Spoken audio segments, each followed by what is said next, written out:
ഹേ my ജാൻസ്, welcome back to my channel. ഇന്നത്തെ video ghee making ആണ്. പക്ഷേ ആദ്യത്തെ പാർട്ട് ബട്ടറാണ് ഞാൻ ഉണ്ടാക്കുന്നത്. അപ്പോൾ കൈ കഴുകിയിട്ട് ഞാനിപ്പം ഓൾട്ടർനേറ്റ് ഡേയ്സിൽ 2 ലിറ്റർ മിൽക്ക് വാങ്ങാറുണ്ട്. അപ്പോൾ ആ 2 ലിറ്റർ മിൽക്ക് ലോവസ്റ്റ് ഫ്ലെയിമിൽ വെച്ചിട്ട് നമ്മളൊരു 45 മിനിറ്റ്സ് വെക്കുമ്പോഴത്തേക്കും ഒരു സ്പൂണോ തവിയോ വെച്ച് കഴിഞ്ഞാൽ അത് തിളച്ച് പൊങ്ങില്ല. അങ്ങനെ വെച്ച് തിളപ്പിച്ചെടുത്തതിന് ശേഷം തണുത്തതിന് ശേഷം ഫ്രിഡ്ജ് വെച്ച് ഒരു 6 മണിക്കൂർ കഴിയുമ്പം കട്ടിയായിട്ടുള്ള മലായി കിട്ടും. ആ മലായി കിട്ടുമ്പം നമ്മളത് സൂക്ഷിച്ച് വെക്കണം ഫ്രിഡ്ജിൽ. ഇത് ഞാൻ നാട്ടിൽ പോയ സമയത്തുണ്ടായ മലായി ഫ്രീസറിൽ വെച്ചിട്ട് പോയി. അപ്പോൾ അതെല്ലാം കൂടി ചേർത്തിട്ടാണ് ആദ്യമായിട്ടാണ് ഇത്ര ക്വാണ്ടിറ്റി ചെയ്യുന്നത്. അങ്ങനെ 2 ആഴ്ചയ്ക്ക് മലായി കൂടുതൽ താഴെ വെക്കുന്നുണ്ടെങ്കിൽ നമ്മൾ ദഹിയും കൂടെ ഇട്ട് വെക്കണം, കേട്. അപ്പോൾ അത് കേടാവില്ല, അല്ലെങ്കിൽ ആ ചളിച്ച് ഇങ്ങനെ ഒരുമാതിരി പുളിച്ച ടേസ്റ്റ് വരും.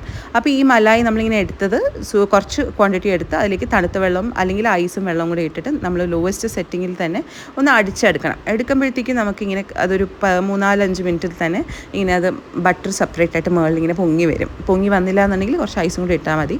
അങ്ങനെ നമ്മൾ ഉരുട്ടി എടുക്കണം ഇങ്ങനെ.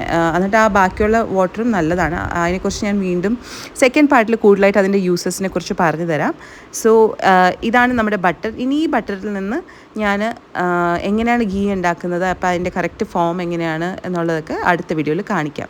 So definitely wait for it. വീട്ടിൽ ബട്ടറും ഗീ ഉണ്ടാക്കുന്നത് ഇസ് വെരി സിമ്പിൾ.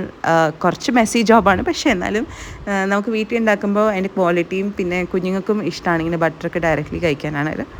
അപ്പോൾ അടുത്ത വീഡിയോയിൽ കാണാം. Wait for it. Bye.